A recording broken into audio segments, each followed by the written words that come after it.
بسم الله الرحمن الرحيم.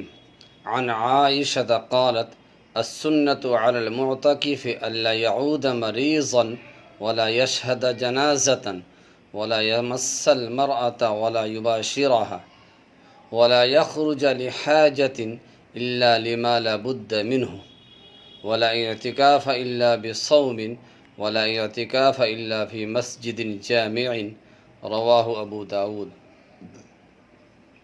حضرت عائشہ رضی اللہ تعالی عنہ کہتی ہیں کہ اعتکاف کرنے والوں پر یہ سنت لازم ہے کہ وہ کسی مریض کی عیادت کے لیے نہ جائے، کسی کے جنازہ میں شریک نہ ہو، اپنی بیوی کو بھی نہ چھوئے، نہ اس کے ساتھ صحبت کرے، بغیر کسی فطری ضرورت یعنی پیشاب، پاخانہ، فرض غسل وغیرہ کے مسجد سے باہر نہ نکلے۔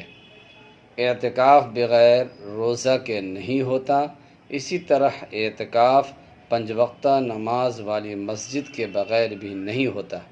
اس حدیث کو روایت کیا ہے امام ابو داؤد رحمۃ اللہ علیہ نے۔